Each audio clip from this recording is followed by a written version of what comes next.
melihat proses ini? Silakan, Pak. Om Lim, Pak Repli, Pak Marwan yang saya hormati, pemirsa yang saya muliakan, sudah cukup banyak ulasan dari Pak Antoni, Pak Repli, Pak Marwan tentang pelaksanaan sidang Mahkamah Konstitusi yang sekarang berjalan. Saya sebagai aktivis politik yang mengamati kehidupan bernegara di negara kita ini, melihat memang negara kita ini sedang kacau balau dikelola oleh pemerintahan Jokowi ini. Sekali lagi saya katakan, saya dan teman-teman dan saya yakin jutaan rakyat melihat bahwa Jokowi mengelola pemerintahan ini dengan kacau balau seenak perutnya saja, dengan mengabaikan norma, aturan, hukum yang telah dibuat. Bahkan hukum, norma yang ada dia rubah sesuai kepentingan kekuasaan dia gitu.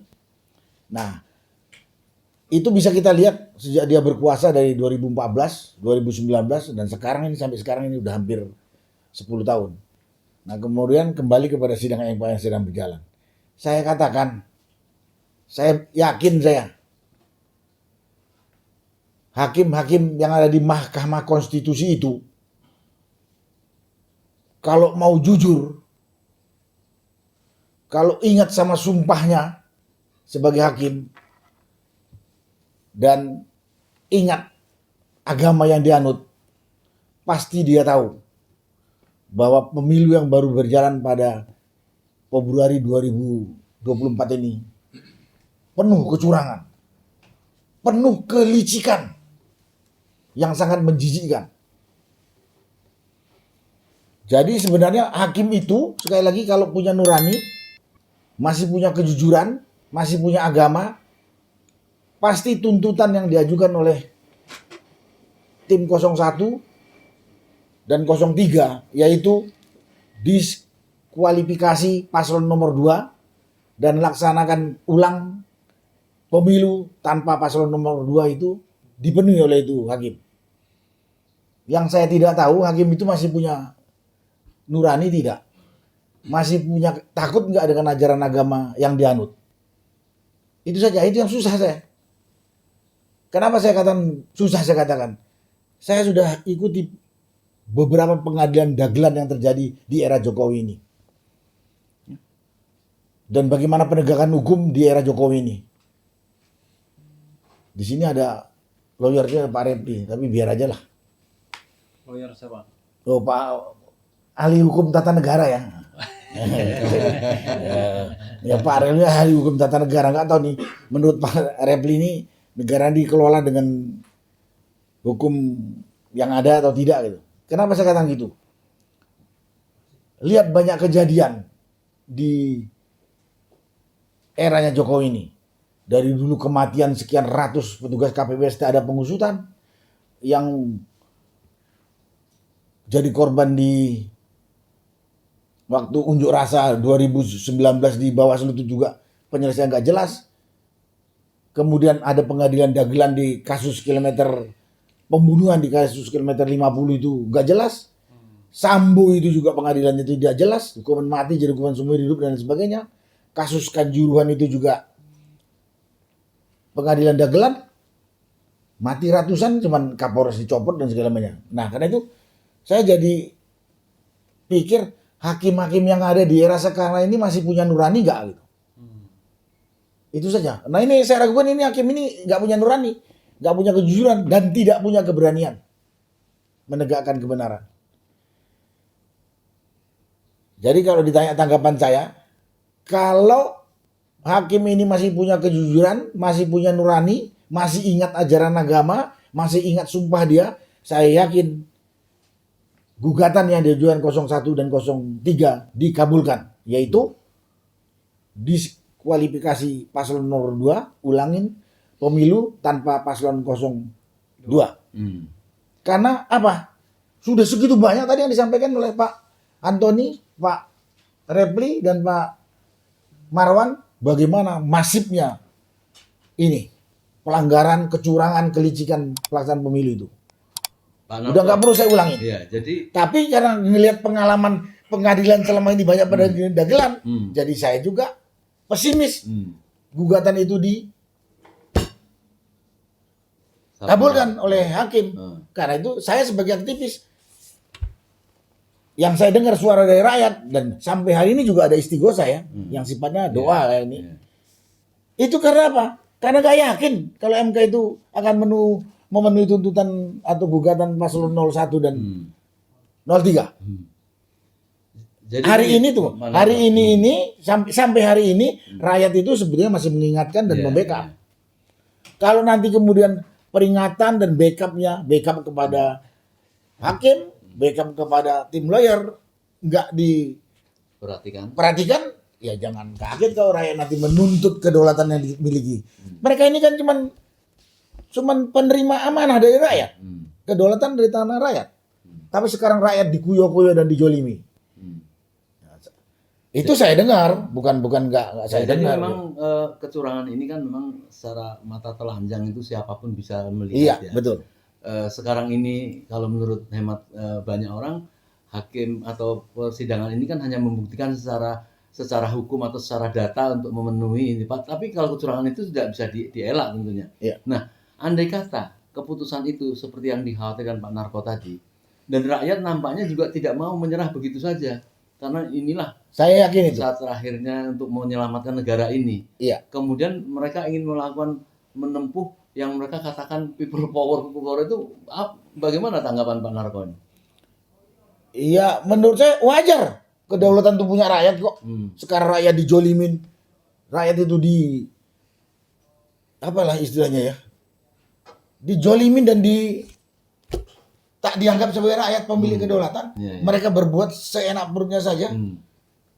Konstitusi yang ada dirubah-rubah sebagian.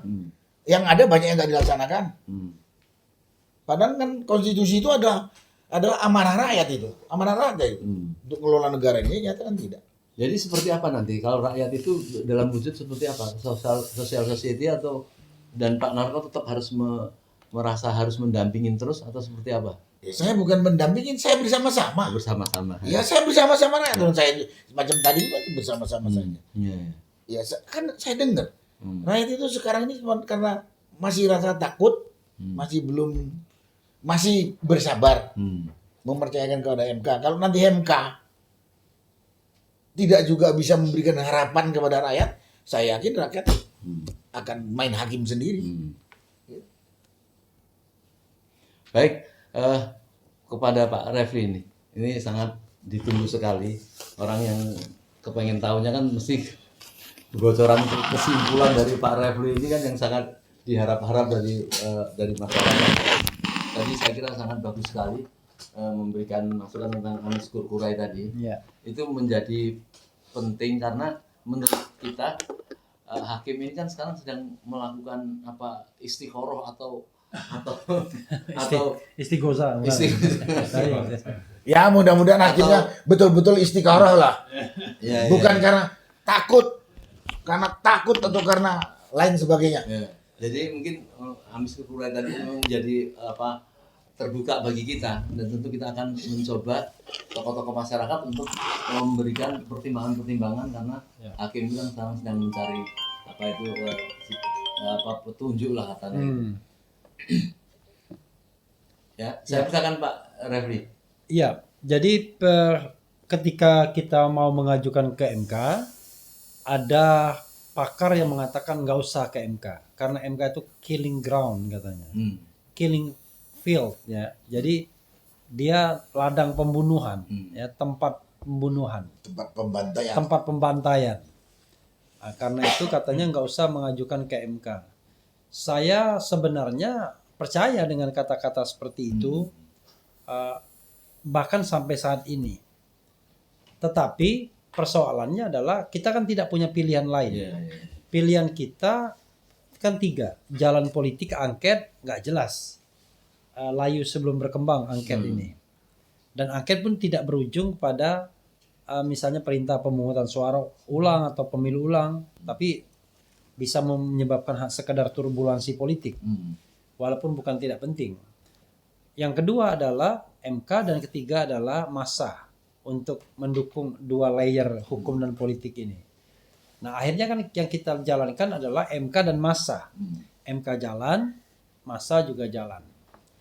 Karena harus memilih alternatif yang kata orang killing ground itu, killing field, ya sudah, kita jalani dengan sebaik-baiknya. Dan menurut perkiraan saya, setidak-tidaknya ada dua jenis pelanggaran yang sebenarnya bisa kita buktikan. Satu, pelanggaran yang terukur. Pelanggaran terukur itu adalah pelanggaran yang dilakukan oleh Gibran. Sebenarnya dilakukan oleh KPU sesungguhnya dalam hal penetapan Gibran sebagai cawapres karena tidak melalui prosedur yang ditentukan oleh peraturan perundang-undangan. Dan bahkan cenderung melanggar konstitusi karena KPU bertindak tidak independen. Kalau KPU bertindak independen, dia akan mengikuti kata-kata Yusril, lawyer Gibran sekarang, yaitu sebelum dia jadi lawyer, Yusril mengatakan kalau putusan 90 itu datang kepada saya akan bilang enggak deh katanya. Saya tidak akan gunakan, terima kasih, daripada nanti dipersoalkan. Itu. Nah, itu ketika Yusril masih lurus, belum normal. masih normal ya. Dia mengatakan itu. Karena itu saya mengatakan dari pelanggaran yang sifatnya terukur itu jelas seharusnya di Gibran minimal didiskualifikasi. Karena terukur, measurable. Kalau kita sudah bilang pelanggaran itu terukur, apalagi yang bisa mengalahkannya harusnya kan? Kecuali tadi MK mau main-main aja.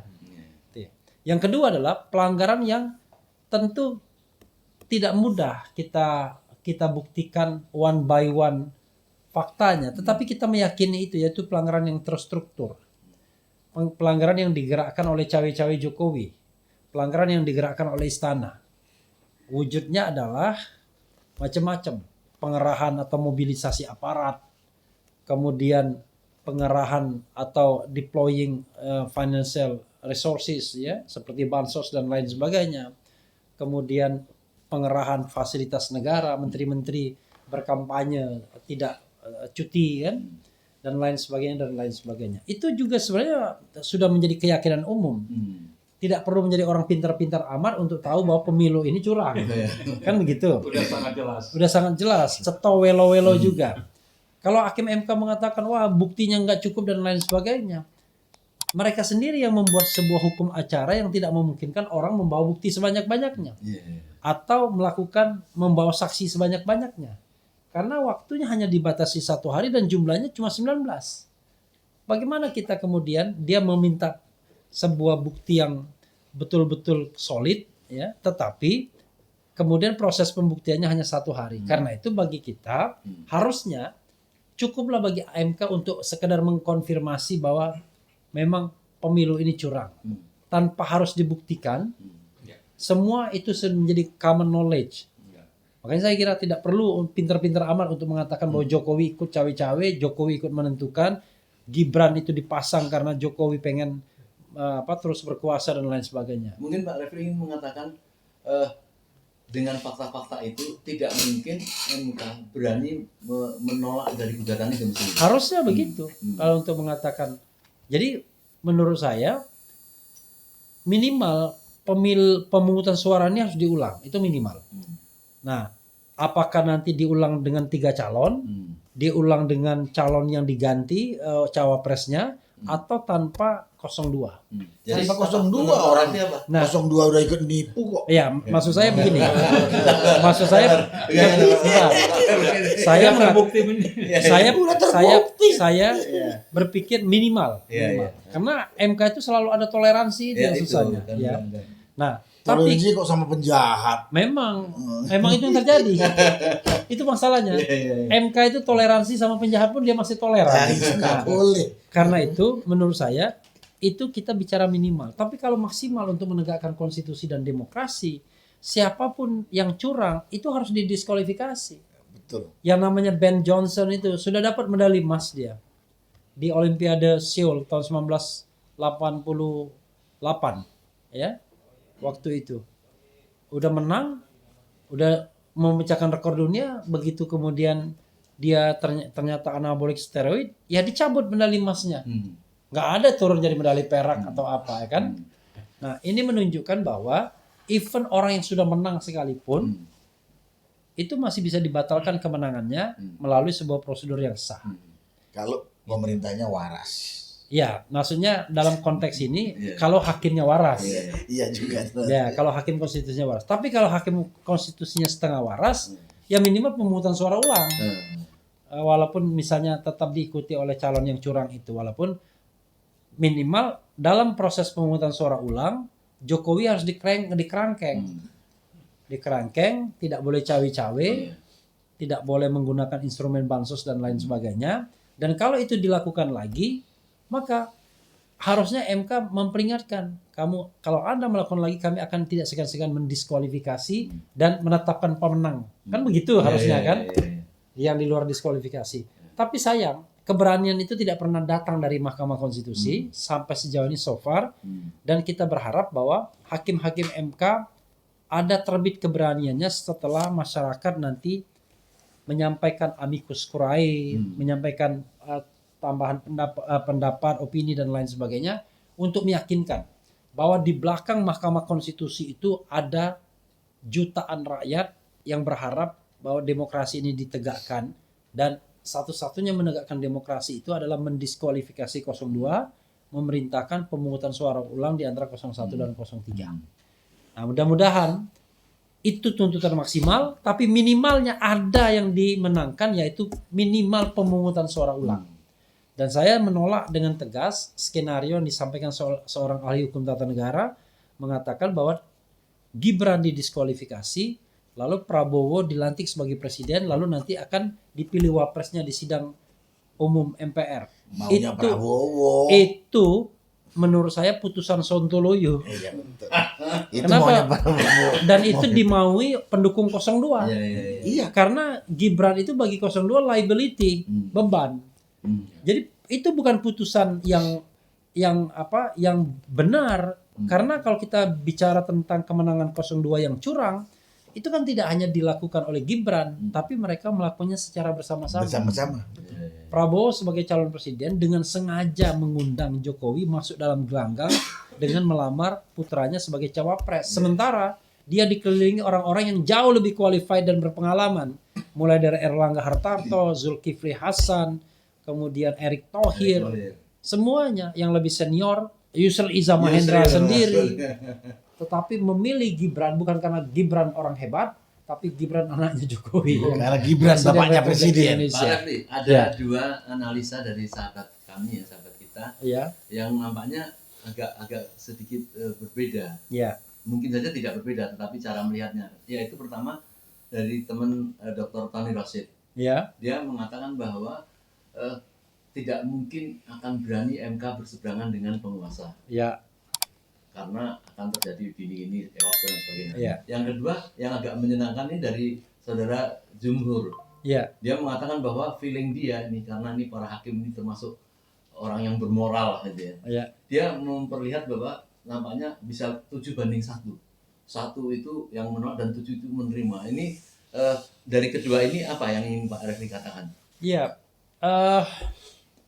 Saya tidak membaca persis tulisan mereka, terutama Tony Rosid. Biasanya Tony Rosid menyampaikan dalam tulisan biasanya. Tulisan. Kalau Jumhur biasanya menyampaikannya di dalam statement, lebih mudah.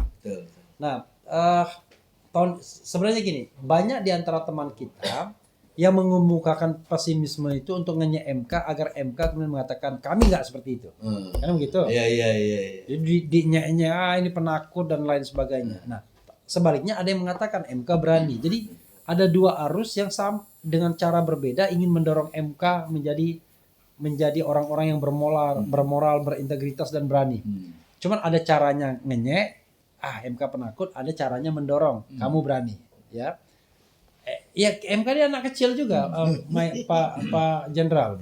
Saya tidak menganggap mereka orang dewasa dan negarawan karena mereka masih tengok kanan, tengok kiri. Saya sependapat itu. Iya, karena itu kita dorong terus untuk penguatan ini. Nah, jadi kata-kata Tony Rosid itu sebenarnya cara tadi ngenyek, tetapi dia berharap nyekan itu membuat MK berani. Gitu. Kalau jumhur, saya senang itu optimisme yang luar biasa. Saya membayangkan kenapa dia 7-1. Saya bisa nilai mungkin satu itu Guntur Hamzah. Oh.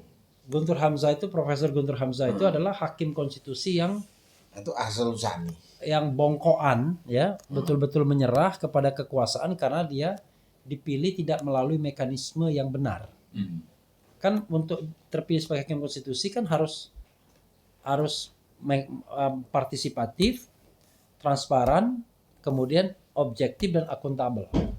Dia nggak ada buka pendaftaran langsung kamu mau jadi hakim konstitusi nggak, tiba-tiba berproses di Komisi 2 jadi hakim konstitusi dan dipecat Aswantonya.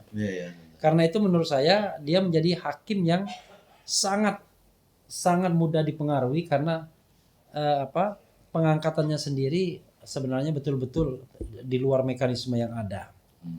7 lainnya saya merasa yakin, yang paling yakin dengan Saldi Isra kalau saya mau jujur. Saldi Isra menurut saya hakim konstitusi yang paling independen karena dia tidak berasal dari institusi yang memungkinkan dia dicengkram. Dia kan dari perguruan tinggi dan saya kira perguruan tinggi di Sumatera sana relatif jauh lebih independen kadang-kadang.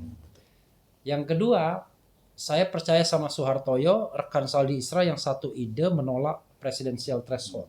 Hanya 2 orang ini yang menolak presidensial threshold. Sekarang jadi ketua dan wakil ketua MK. Termasuk menolak Gibran juga ya? Ya, dia termasuk menolak Gibran. Saldi juga menolak Gibran. Iya. 3, saya percaya pada Arief Hidayat karena 03 dilukai. Karena Arief Hidayat ini sebenarnya orientasi politiknya ke merah sesungguhnya. PDIP. Tapi pada putusan Gibran dia sangat vokal menolak itu. Dan saya lihat anginnya baik ketika di sidang. Nah, kita sedang mencari orang keempat sesungguhnya. Siapa orang keempat itu? Karena kalau 4 aja sudah cukup. Karena ketua sudah ada di paket 4 itu. Apakah dia Arsul Sani? Apakah dia Ridwan Mansur? Karena kalau Arsul Sani secara teoritis berasal dari P3 dia. Partai pendukung Megawati. Tapi jangan lupa dia P3 yang tersingkir. Track record beliau gimana? Track record beliau yang jelas yang namanya Anda masih bisa percaya sama politisi. Itu berat ya kan? Yang jelas Jokowi dia. Ridwan Mansur tergantung apakah Soehartoyo lebih kuat mempengaruhi dia, apakah Paman Usman sama-sama dari Mahkamah Agung kan? Eni Nurbaningsih sebenarnya banyak idenya sama dengan Saldi Isra, banyak dipengaruhi Saldi Isra, saling mempengaruhi lah. Tetapi dia adalah hakim konstitusi yang sangat khawatir, takut dengan Pratikno mungkin, Mensesnek. Saya sengaja ngomong ini biar satu alma mater. Ya, dan dia dari saku presiden kan, pasti Iya. Pratikno yang punya peranan mengegolkan dia. Saya ya wajar lah kalau dia tidak ada Pratikno nggak mungkin lah dia terpilih kan. Beda sama Saldi. Saldi memang orang yang terkenal waktu itu kan, dianggap qualified, dianggap sudah punya nama. Eni dia kepala BPHN tapi beda kelasnya kan, maksudnya kan kita bicara kelas negarawan bukan kelas ASN kan. Nah, sehingga menurut saya keterpilihannya itu sangat erat kaitannya dengan kebaikan Presiden Jokowi. Ya. Sehingga ya mungkin dia nggak mau. Saya berharap Bu Eni Nurbaningsih yang pernah jadi dosen saya ya ketika masih muda itu mendengarkan ini agar dia membuktikan bahwa saya Ananda Refli ya kan yang pernah menjadi murid saya, Ananda salah menilai saya. Bagus kan malah ya kan? Saya berharap. Tapi untuk Bu Eni saya masih percaya Bu Eni lebih tunduk pada Jokowi dan Pratikno ketimbang kepada hati nurani dan rakyat Indonesia. Biar dia dengar kan? Biar nanti kita buktikan saya atau dia yang salah ya kan? Mudah-mudahan saya yang salah. Doa saya kan begitu, saya yang salah. Nah, kemudian hakim satunya Daniel Yusmik. Itu juga yang mengabulkan. Tapi jangan lupa Eni dan Daniel Yusmik ini mengabulkan gubernur levelnya. Daniel Yusmik ini yang termasuk yang baru ya? Iya, bukan, yang lama. Yang lama. Nah, Daniel Yusmik Foch itu nggak yang lama, tapi dia orientasi politiknya merah juga sebenarnya. Jadi ini menarik gara-gara ada unsur 03-nya. Kalau nggak ada unsur 03-nya, mungkin peluang kecil. Tapi karena ada unsur 03-nya, lumayan. Ada 01, 03. Tapi itu kan bicara tentang orientasi politik para hakim. Tapi kita tidak meminta Anda memutuskan berdasarkan orientasi politik. Anda memutuskan berdasarkan hati nurani, Dan hukum kebenaran. dan keadilan. Ya, keadilan. Jadi kebenaran, keadilan itu memutuskan. Dan kalau Anda memutuskan berdasarkan kebenaran dan keadilan, insya Allah ini dikabulkan permohonan ini karena kecurangan itu sudah jelas, Sudah kasat mata. welo. Welong. Nah itu, makasih. Ya. Baik, tapi closing statement Pak Refli. Jadi apa yang sebaiknya dilakukan oleh Nah, masyarakat oke. ini ya? Karena dalam waktu yang pendek Iya. ini kan mereka ingin melakukan sesuatu yang dianggap amalan Oke. untuk penyelamatannya apa? Kepada masyarakat ya, karena kita yakin bahwa MK diintervensi oleh tangan-tangan yang tidak terlihat, kami dan kita meyakini itu, karena itu kita harus imbangi MK agar MK mendapatkan penguatan dengan dua jalan. Satu jalan menyampaikan yang namanya amicus curiae. Jadi amicus curiae itu adalah friends of the court, sahabat pengadilan. Sampaikanlah opini, masukan terhadap kasus yang sedang berjalan ini. Ada dua kasus kan, 01 dan 02 ya, di Pilpres ini. Sampaikan kepada MK amicus curiae itu terutama dari para tokoh. Agar MK merasa nyaman bahwa dia didukung oleh banyak pihak. Satu. Yang kedua, hadirinlah aksi massa baik tanggal 19 maupun tanggal 22. Nah, aksi massa itu sebenarnya kalau tanggal 22 nggak ada gunanya lagi. Oh ada Pak. Belum diumumkan kan? Ya, tetapi aksi massa 22 itu kalau dilakukan tanggal 1 jangan tanggal 1 dilakukan. Jam 1 karena kita tidak tahu pukul berapa diumumkannya putusan MK. Kita belum ada jadwal, belum saya tahu jadwalnya. Dua-dua.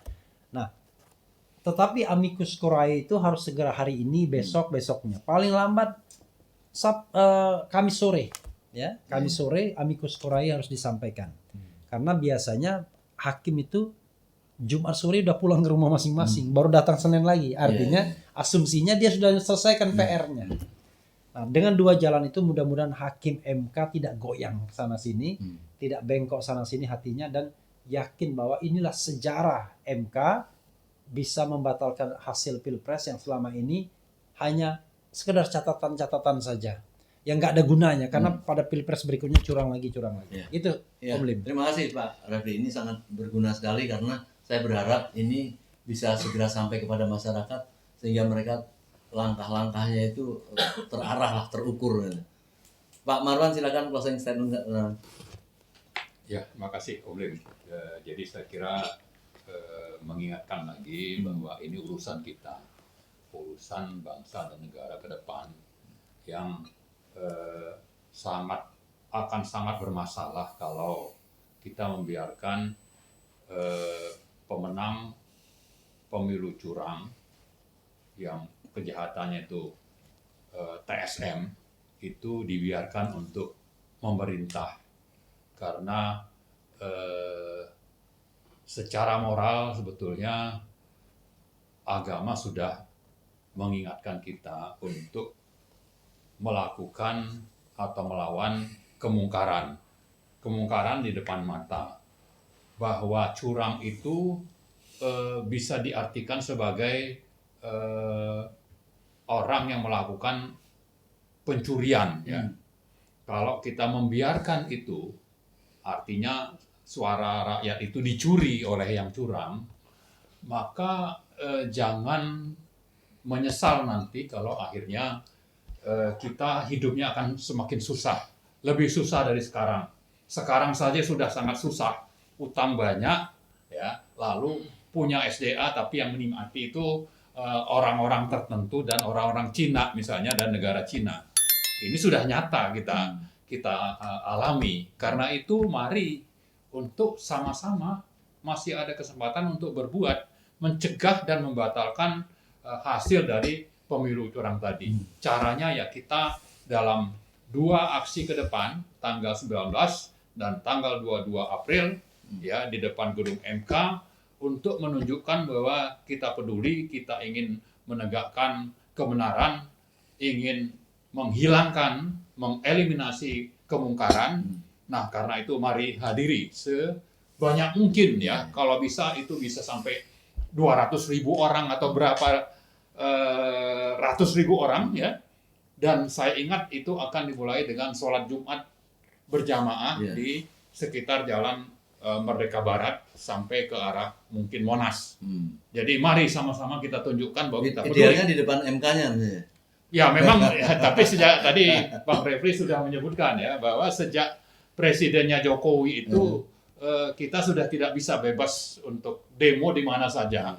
Ya, karena memang ini sangat represif dan menghalalkan segala cara. Jadi dia tidak peduli itu, dia tidak akan dengar itu. Iya. Oke lah, dalam kondisi seperti itu kita di mana saja, yang penting mari kita datang berduyun-duyun. Bisa dengan ratusan ribu orang dan saya yakin itu akan bisa mempengaruhi putusan dari hakim-hakim Iya. MK itu. Sambil juga kita mengingatkan bahwa kita mendukung hakim-hakim MK, tapi kita juga mengingatkan mereka punya sumpah jabatan sambil juga kita berdoa supaya hati dari hakim-hakim itu digerakkan untuk memutuskan kepada yang benar dan yang disesuaikan dengan apa yang hukum yang berlaku saat ini. Ya. Saya kira itu, terima kasih. Saya kira bagus sekali Pak Marwan karena gerakan itu masih dilihat oleh rakyat seluruh Indonesia bahwa ternyata orang-orang masih banyak yang peduli gitu ya. Ya. Pak Narko, silakan closing statement apa yang ingin dilakukan dalam proses menunggu hasil dari MK ini. Om Lim yang saya hormati, ya, dari saya, kalau kita membiarkan orang yang mendapatkan jabatan dengan cara menipu, mencuri, atau curang seperti sekarang ini, sama dengan kita membiarkan penjahat mengelola negara ini, memimpin kita. Apa yang bisa diharapkan dari penjahat? Hah? Apa yang bisa diharapkan dari penjahat jadi pemimpin? Itu satu. Karena itu kita harus tolak hasil pemilu curang ini. Yang kedua, kalau kasus kecurangan ini dibiarkan atau oleh MK menolak, ini akan menjadi presiden negatif dan buruk pada pelaksanaan pemilu yang akan datang. Akan diulang. Nggak apa-apa kok menipu. Contohnya pemilu 2024 ini. Penipunya bisa jadi presiden. Ya saya katakan paslon 02 ini ikut menipu. Walaupun yang menipu itu Jokowi. Oh, dia menerima manfaat gitu. Jadi kalau kita terima ini akan menjadi presiden negatif kepada periode-periode pemilihan umum berikutnya. Akan diulang. Mau jadi apa negeri kita ini? Katanya negara demokrasi. Nah, karena itu pada kesempatan ini saya mengingatkan atau menghimbau kepada para hakim MK. Bapak-bapak hakim MK itu mau dicatat sebagai pahlawan rakyat atau mau dianggap pengkhianat rakyat. Itu saja. Dan kepada para hakim MK, kepada rakyat, kita pemegang kedaulatan, tentunya kita tidak mau kita dipimpin oleh penjahat. Ya, kalau terjadi itu ya kita harus ambil alih untuk menata lagi negara ini menjadi negara demokratis yang sesungguhnya sesuai dengan norma negara demokrasi yang benar, yang adil, yang jujur gitu. Itulah mungkin yang bisa saya kesempatan. Kalaupun saya ulangi sekali lagi, pemimpin yang mendapatkan kedudukan dengan cara curang itu adalah penjahat. Kita tak bisa biarkan penjahat memimpin negara ini, akan hancur. Yang kedua, kalau kejahatan pemilu ini dibiarkan akan menjadi presiden negatif berlarut-larut pada pemilu berikutnya. Akan menjadi model. Akan jadi model. Jadi pemilu itu omong kosong. Berikutnya pada kesempatan ini juga saya mengimbau kepada hakim MK, Bapak mau dicatat sebagai pahlawan demokrasi atau bapak-bapak hakim itu akan dicatat sebagai pengkhianat demokrasi. Itu saja, Pak. Terima kasih. Ya. Selamat malam. Baik, terima kasih pada Prof. Antoni tadi yang sudah pulang duluan, pada Bapak Dr. Marwan dan Prof. Refli Harun yang sudah memberikan pencerahan, Pak Narko yang memberikan kemantapan untuk apa yang mesti kita harapkan ke depan.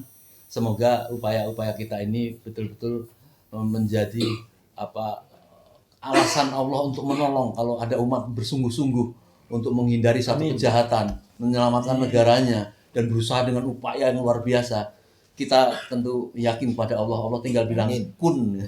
Yang ini terima kasih. Yang perlu dijaga juga Pak Refli, Pak Narto. Ini Saling jangan menjaga main kita. sendiri. Kita saling menjaga semua. Baik, terima kasih. Assalamualaikum warahmatullahi wabarakatuh. Waalaikumsalam warahmatullahi wabarakatuh.